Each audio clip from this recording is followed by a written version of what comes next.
저희 대산교회 시그니처가 하나가 있죠. 함께하면, 그렇죠. 함께하면 행복한 대산교회에 오신 우리 성도님들 축복하고 환영합니다. 오늘 말씀을 이제 제가 준비하면서 성경에 우리 각 사람들마다 성경에서 중요한 말씀이거나 아니면 중요한 인물이거나 내가 조금 이렇게 보면서 관심 많이 가는 사람들이 있을 겁니다. 제 그 중에 한 명이 바로 저는 삭개오입니다. 저는 삭개오 말씀을 읽으면 여러 가지 그 사람들의 그냥 제가 심리를 공부하다 보니까 사람들의 다양한 심리적인 부분들이 여기에서 많이 나옵니다. 그래서 삭개오를 보면서도 많은 생각도 하기도 하고 신앙적인 부분에서도 많이 접근을 하기도 하는데 오늘 그 중에 한 가지를 좀 소개를 하려고 합니다. 그것은 뭐냐면 바로 인정입니다. 오늘 제목이 보셨겠지만 제목이 뭐냐면 인정을 받고 싶나요? 하고 옆에 물음표가 있습니다. 사람은 인정을 받는다라는 것은 살아가면서 그러니까 사람이 살아가는 그 인생사에서 가장 중요한 부분을 차지합니다. 만약 자신이 인정을 받지 못한다면 우리는 쉽게 무너지고 심리적인 낙심을 너무나 쉽게 많이 하게 됩니다. 하지만 자신의 존재에 대해서 인정을 받는다? 그러면 더할 나위 없는 즐거움을 가지게 된다는 것이죠. 여기에 있는 성도님들은 어떻습니까? 혹시 인정을 받는 것이 싫습니까? 좋습니까? 당연히 좋겠죠. 인정을 안 받는다는 것은 조금은 거짓말이 많이 섞인 것입니다. 왜냐하면 인간이라는 존재 자체는요, 인정을 받고 싶어하는 욕구가 그 무의식 속에 들어가 있기 때문입니다. 만약에 누군가가 다이어트를 했습니다. 근데 그 사람은 말을 하지 않고 나름대로 그냥 혼자서 다이어트를 한 겁니다. 근데 누군가 집사님이 오셔가지고 오, 살 빠졌네, 다이어트해, 너무 이뻐 라고 한다라면 기분이 어떠십니까? 뭐야, 내 놀려? 하는 사람이 절대 없겠죠. 그걸 통해서 우리는 뭘 느낍니까? 역시 살 빼야 돼 라는 것을 느끼는 거죠. 또한 누군가는 옷을 이쁘게 사입고 왔습니다. 그러니까 누군가는 와가지고 오, 옷 왜 이렇게 이뻐? 새로 샀는 거야? 너 너무 잘 맞는데? 라는 이야기를 듣는 순간 우리의 기분이 어떻습니까? 저 인간 지금 나를 놀리나? 내가 지금까지 입었던 옷들이 다 안 좋아? 이렇게 생각하는 사람들은 없다라는 것이죠. 대부분은 그것을 통하여서 기쁠 수밖에 없다라는 겁니다. 이렇듯 인간에게서 인정이라는 것은 가장 중요한 욕구 중에 하나입니다. 우리가 인정을 받을 때마다 우리가 가진 행동의 그 모습에 대한 활력을 불어넣기도 하기 때문입니다. 그래서 이러한 욕구를 강하게 가지고 있다고 해서 나쁜 것은 아니라는 것이죠. 누군가가 나를 바라봐주는 그 마음, 그것은 어떻게 보면 사람들이 모두 다 가지고 있는 하나의 공통적인 욕구라는 것입니다. 오늘 삭개오가 나옵니다.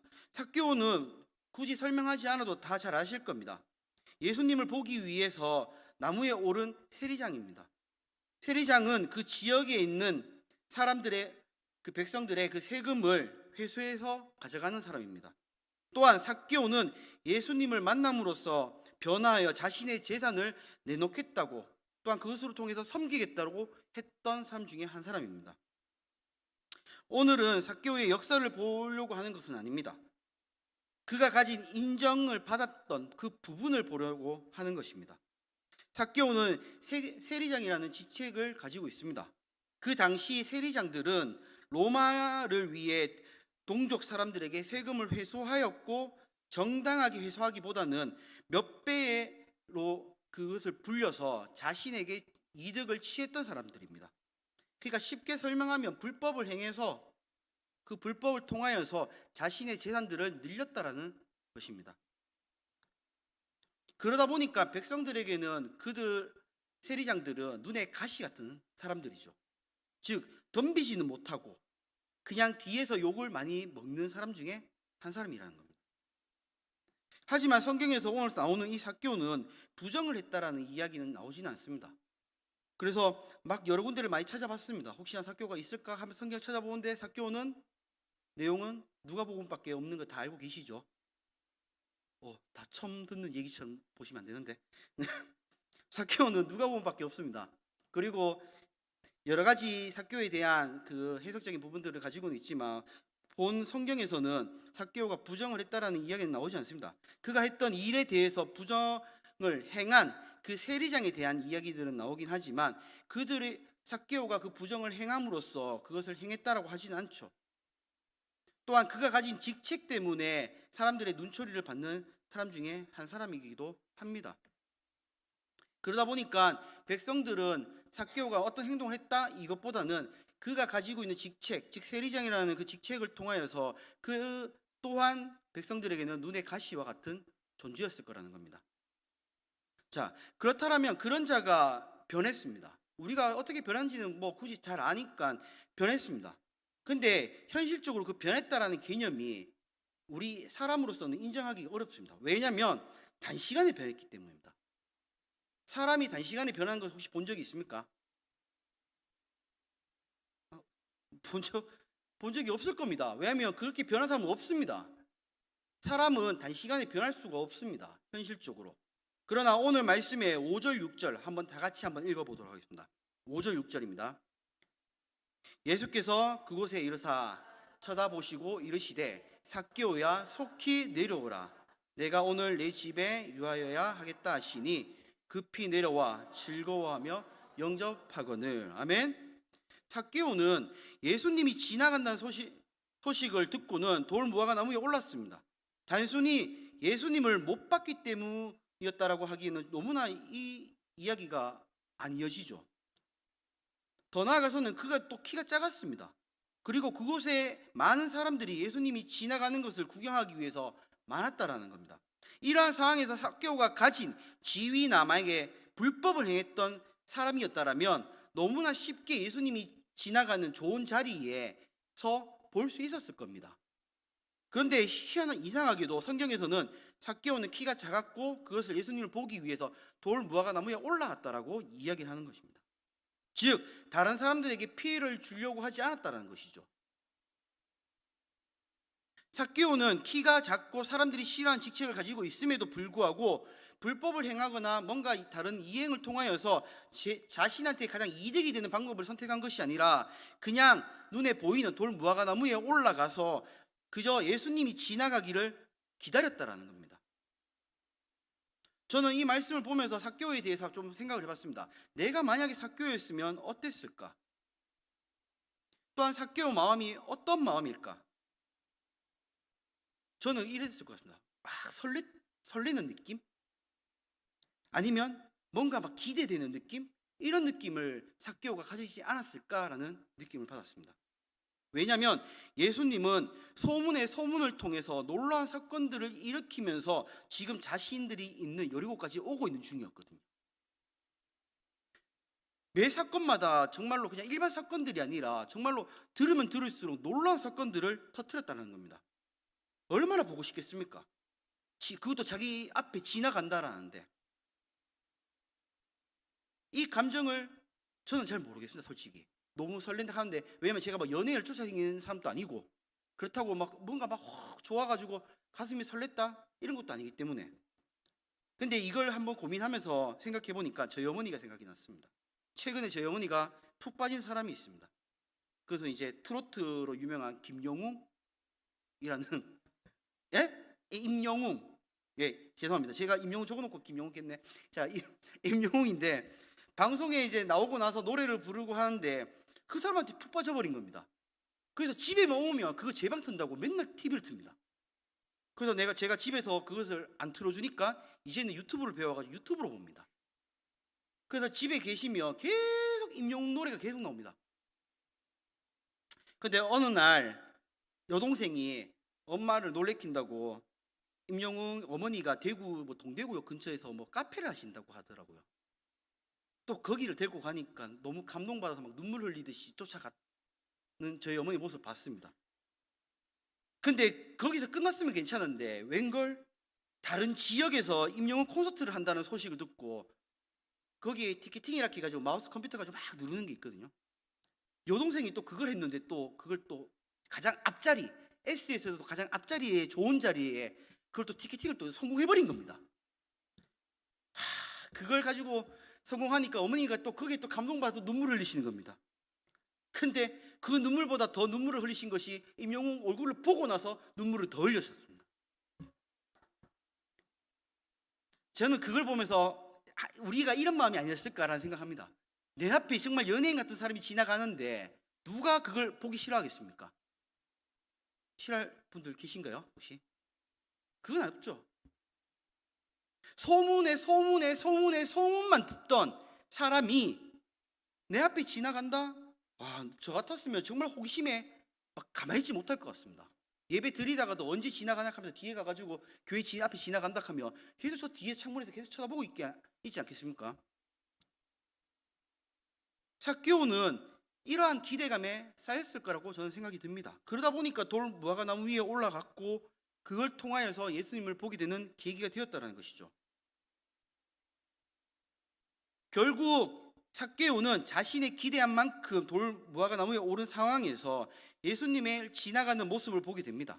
그리고 거기서 예수님과의 그 첫 만남에서 5절에 보면 이렇게 얘기합니다. 내려오라. 내가 오늘 내 집에서 유하겠다라고 이야기합니다. 저는 이 말씀이 참 좋습니다. 왜냐하면 이 말씀이 참 인간적인 관점에서 본다라면 삭개오라는 이 존재 하나를요 예수님께서요 완전히 인정했다는 것입니다. 6절에 보면요 갑자기 급변해 버립니다. 급히 내려와 즐거워하여 영접하거늘. 어떤 사람이 자기 이름 불렀다고 그것을 좋아하면서 오겠습니까? 다 어른들이라서 못하겠지만 김원희 전사님 일로 오세요 이렇게 한다고 박승기 전사가 나를 부르네 행복합니다. 그런 사람 누가 있겠습니까? 잘 없죠. 은성이가 그럴 수 있을 것 같습니다. 은성이 없네? 아깝네. 일반 사람들은 상식에서는 그렇게 되진 않습니다. 그러나 얼마나 놀라운 일입니까? 자신을 인정해 주지 않던 많은 사람들이 둘러싸여 있던 그 삭개오가 예수님을 만났을 때 예수님께서 뭐라 하십니까? 내가 오늘 너희 집에 유하겠다. 그러니까 내려와라라고 그 단 한마디에 삭개오는 즐거워서 영접했다라고 이야기하는 것입니다. 그 당시에 한번 생각해 보십시오. 예수님이 구원자라는 확신이 있었습니까? 지금에서야 우리가 성경을 바라보면서 예수님이 구원자이신 걸 아니까 삭개오가 그렇게 해서 구원을 받았구나까지 우리가 가는 겁니다. 근데 이 당시에는 그냥 소문에 듣던 사람인지 예수님이 하나님이 보내준 자신들의 구원자라는 그 확신이 그렇게 막 보편화처럼 돼 있던 상황이 아니었습니다. 그런데도 불구하고 삭개오는 예수님을 영접하였다라고 얘기하는 것이죠. 저는 이 부분에서 막 여러 가지 심리적 요인들을 많이 찾아봅니다. 그 중에 아까 전에 우리가 얘기했듯이 인정이라는 부분들이 있거든요. 즉 삭개오에 대한 것을 가지고 우리가 봤을 때에 예수님은 삭개오에 대한 그 인간적인 삭개오의 모습에 그것을 인정해 주었다라는 것이죠. 삭개오는 예수님이 자신을 부르는 그 이름과 그 지시를 통하여서 자신의 그 상황에 그 어두운 그 마음속에 정말 비추는 작은 불빛과 같은 존재였을 겁니다. 즉 그 상황들을 우리가 본다라면 사람들에게 인정받지 못하고 비난만 받던 그 삭개오, 또한 자신의 그 직업 때문에 사람들한테 눈초리만 보면서 살았던 그 삶 속에서 예수님은 삭개오에게 찾아와 주셔서 삭개오야 이리로 내려오라. 내가 너희 집에 유하겠다라는 그 말 한마디가 삭개오에게는 구원과 같은 말이었다라는 것입니다. 다른 한편으로는 삭개오라는 그 이름을 불렀던 것에 대해서 신학적 견해들은 분명히 가지고 있습니다. 그것을 설명하기에는 초자연적 능력부터 시작해서 막 여러 가지 이야기는 있습니다. 특히 삭개오라는 그 이름을 불렀다는 그 장면. 왜냐하면 어떻게 삭개오 이름을 알았냐는 것이죠. 그래서 여러 가지 이야기는 있지만 어떤 분들은 원래 그 지역의 세리장이고 유명한 사람이니까 알았을 수 있을 것이다라는 부분들도 있고 어떤 부분은 초자연적인 부분들도 이야기합니다. 그러나 오늘 우리가 집중해야 될 것은 이러한 이야기가 아닙니다. 바로 뭡니까? 바로 예수님께서 삭개오를 인정해 주셨다라는 것입니다. 자, 그렇다면 여기서 잠깐 우리가 다른 생각을 좀 해봐야 됩니다. 인정을 받는 것까지는 우리가 좀 이해를 했습니다. 하지만 삭개오는 무엇을 인정받았길래 예수님을 영접하고 자신의 재산을 절반을 가난한 사람들에게 주고 부정하면 내 갑절이라 갚겠다라고 하겠냐는 겁니다. 뭘 인정받았길래? 여기서 여러 가지를 좀 고민을 해봤는데 단 한 가지로 얘기해 보자면 삭개오의 그 가치를 인정받았다라는 겁니다. 가치라는 것은 인간의 욕구나 관심의 대상 또는 목표가 되는 것을 이야기합니다. 결국 자신에게 주어진 관심, 대상, 목표 등을 통해서 무엇이 중요한지 또한 무엇이 필요한지에 대해서 그것을 인정받음으로써 그는 변화되었다라는 것이죠. 분명 여기에 있는 성도님들도 아마 그럴 것 같고 생각이 듭니다. 자신이 노력했던 시간과 많은 투자들을 누군가가 알아준다고 생각해 보십시오. 당연히 기분이 좋겠죠. 근데 거기서 끝나는 것이 아니라 그걸로 다른 걸로 또 재산적인 부분으로 환산시켜 준다고 생각해 보십시오. 더더욱 기쁘겠죠. 내가 피나게 노력했던 그 시간들을 돈으로 환산된다? 너무나 지금만 생각해보면 너무 좋죠. 제 시간 다 투자해가지고 돈을 번다. 근데 그 가치를 내가 인정을 못 받는다고 생각한다라면 우리 삶은 너무나 피폐해지고 불편해지기 시작할 겁니다. 결국 이겁니다. 자신이 가지고 있는 가치관을 통해서 많은 것을 이루고 노력을 통해서 많은 것들을 만들어 놨는데 누군가에게 인정을 받는 그 순간 우리의 삶은 기쁨이 넘칠 거라는 것입니다. 그러나 내가 내 가치에 따라서 준비한 만큼 노력한 만큼 인정을 받지 못한다라면 우리는 그만큼 더욱더 낙심되는 삶을 살 수가 없다는 것이죠. 삭개오의 가치가 무엇이었을까요? 삭개오의 가치, 그것은 정말 단순했습니다. 예수님을 보기 원했다라고 이야기합니다. 3절인데 우리 한번 다 같이 한번 읽어볼까요? 3절 다 같이 읽겠습니다. 시작. 그가 예수께서 어떠한 사람인가 하여 보고자 하되 키가 작고 사람이 많아 할 수 없어. 아멘. 삭개오가 예수님을 보고자 했다라는 겁니다. 다른 이유는 없습니다.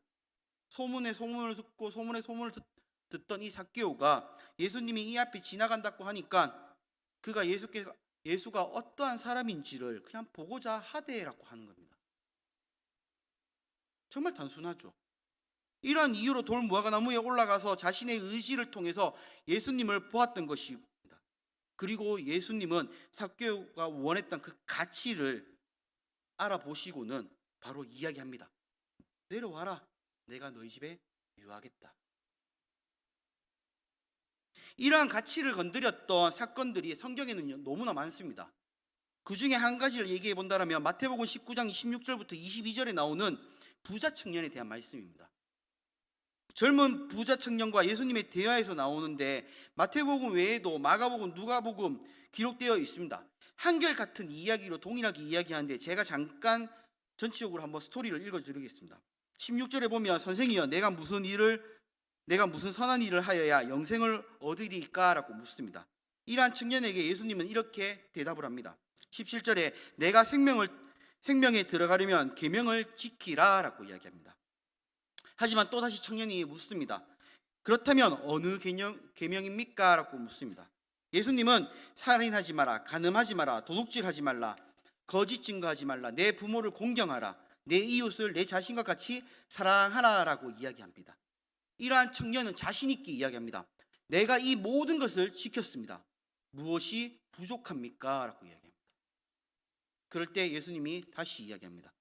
내 소유를 팔아 가난한 자들에게 주라. 결국 이 청년이 어떻게 되는지 아십니까? 22절인데 우리 다 같이 한번 읽도록 하겠습니다. 22절. 자, 시작. 그 청년이 재물이 많음으로 이 말씀을 듣고 근심하며 아멘. 이 청년의 가치는 무엇이었습니까? 돈입니다. 그가 가진 재물, 돈은 그에게는 인생의 가장 좋은 가치였습니다. 분명한 것은 그가 영생을 어떻게, 구원을 어떻게 받을지 궁금해서 왔지만 예수님은 그의 가치를 알고는 그에게 뭐라고 이야기하냐면 가난한 자들에게 나눠주라고 합니다. 만약에 이 부자 청년에게 그냥 네가 가진 재물에서 한 10%만 살짝 빼가지고 가난한 자 줘 했다라면 아마 부자 청년은 했을 것 같습니다. 왜? 기본적인 계명은 다 지켰고 자신이 이제 할 수 있는 거는 자신의 재물을 나눠주는 것인데 자신의 재물의 10%그 정도는 하지 않겠습니까? 근데 예수님은 그렇게 하지 않았다는 것이죠. 본인이 가지고 있는 모든 재물을 어떻게 합니까? 나눠주라고 합니다. 그러니까 이 청년은 근심하며 갔다라고 얘기합니다. 결국 청년에게 재물이 작게 있는 것이 아니라 어마어마하게 많이 있는데 젊은 나이임에도 불구하고 너무 많은 재산이 있는 상황에서 자신의 재산을 너무 다 팔아가지고 가난한 사람들에게 준다라는 것은 자신의 가치와는 맞지 않았다라는 것이죠. 결국 자신이 가지고 있는 그 가치와 예수님이 이야기하고자 하는 것과 다르다 보니 결국은 자신은 받아들일 수 없기에 돌아서 갔다라는 겁니다. 만약에 그의 가치가 구원에 영생에 갇혀 있었다면 자신 재물 또한 어떻습니까? 굳이 자기의 소유로 두고 있지 않아도 된다라는 것을 스스로 알았을 겁니다. 그러기에 예수님이 이 말을 하였을 때에 과감하게 자신의 재산을 다 이웃들에게 줄 수 있었을 거라는 겁니다. 하지만 부자 청년의 목표는 영생이 아니었던 것이죠. 결국은 재물이었고 자신이 가지고 있는 그 재물을 누군가에게 준다라는 것은 자신이 가지고 있는 가치와는 맞지 않았다는 겁니다. 여기 있는 우리 성도님들은 어떻습니까? 교회에 나오고 신앙생활을 하면서 우리가 가진 가치는 무엇입니까? 다양한 가치를 가지고는 분명히 있습니다. 왜냐하면 각 사람마다 가지고 있는 가치는 다르기 때문입니다. 그러나 우리가 신앙생활하면서 궁극적으로 최종 목표는 동일합니다. 뭡니까? 천국에 간다라는 것. 우리가 예수 그리스도를 믿고 열심히 신앙생활을 하는 최종적인 목표는 우리가 함께 천국에 올라간다라는 것이죠. 그래서 우리는 신앙생활을 열심히 하고 헌신생활도 열심히 하고 있습니다. 하지만 지금 우리 성도님들은 내가 천국에 가기 위해서 무엇을 열심히 하며 살아가고 있습니까? 분명 생각과 목표는 동일한 곳에 갖춰져 있습니다. 그러나 내가 가지고 있는 내 가치에 따라서 우리가 살아가는 방식은 너무나 다르고 우리가 하고 있는 신앙생활 방식도 너무나 다르다는 겁니다. 저도 이 부분에 대해서 너무나 많이 고민을 합니다. 왜냐하면 복음은 하나인데 신앙생활 방식은 너무나 다양하기 때문입니다. 죄송한 얘기지만 저는 아직도 이 부분에 대해서 정답을 명확하게 딱 찾았다고는 못합니다. 그냥 딱 한 가지는 있습니다. 그것은 뭐냐면 그냥 말씀대로 살면 됩니다. 문제는 우리가 그 말씀대로 살지 못하기 때문이라는 것이죠. 나는 하나님께 인정받기를 원하면서 결국은 사람들에게 인정받기를 원합니다. 그만한 대우를 받고자 원하면서 결국 나는 남에게 그만한 대우를 해주지도 못합니다. 말로는 하나님 하나님이라고 외치면서 정작 내 신앙생활은 내 삶에서는 하나님이 없습니다. 정말 내 믿음 생활에서 기쁨을 누리고자 노력을 하면서도 내 기쁨은 세상에서 기쁨이 옵니다. 그렇다면 우리의 신앙의 그 믿음의 가치는 어디에 두어야 됩니까? 오늘 이 시간 우리 성도님들은 이러한 고민을 좀 해보셨으면 좋겠습니다. 내가 신앙생활을 잘한다? 맞겠죠. 오랫동안 하셨으면 당연히 잘하실 겁니다. 그러나 그 신앙생활에 정말 우리가 인정받고자 하는 신앙의 가치가 무엇인지를 우리가 고민해봤으면 좋겠다는 것입니다. 사람으로서 많은 세상적인 일 속에서 인정을 받는 것은 참 좋은 가치를 높이는 일입니다. 그리고 그걸 통하여서 물질로 보상받는다는 것은 더더욱이 좋은 가치를 가지는 겁니다. 하지만 우리는 이러한 상황에서 계속 반복적인 삶을 살다 보면 오래되어 굳어진 좋지 못한 버릇처럼 타성에 빠질 수밖에 없을 겁니다. 나의 가치를 인정받는 순간 우리는 행복을 느낍니다. 그리고 그 행복을 통해 우리는 살아가는 삶의 원동력이 됩니다. 분명히 그거는 틀리진 않았습니다. 인간론에서는 이 이야기가 명확합니다. 하지만 우리는 이러한 원동력은 사람들의 인정보다 하나님 앞에 받는 인정이 더 중요하다는 것을 우리는 깨달아야 됩니다. 하나님에게 받는 인정을 통해 우리가 느끼는 행복이 삶의 원동력이 되시기를 축복합니다. 사람들에게 받는 그 인정이 나의 삶의 기쁨이 되는 것이 아니라 하나님 앞에 받는 인정이 우리 성도님들의 삶의 기쁨이 되기를 소망합니다. 정말 우리 성도님들이 이러한 삶을 통하여서 또한 하나님의 그 인정받는 삶을 통하여서 정말 기쁨을 누리고 또한 행복을 누리는 우리 성도님들의 되시기를 축복하고 소망합니다.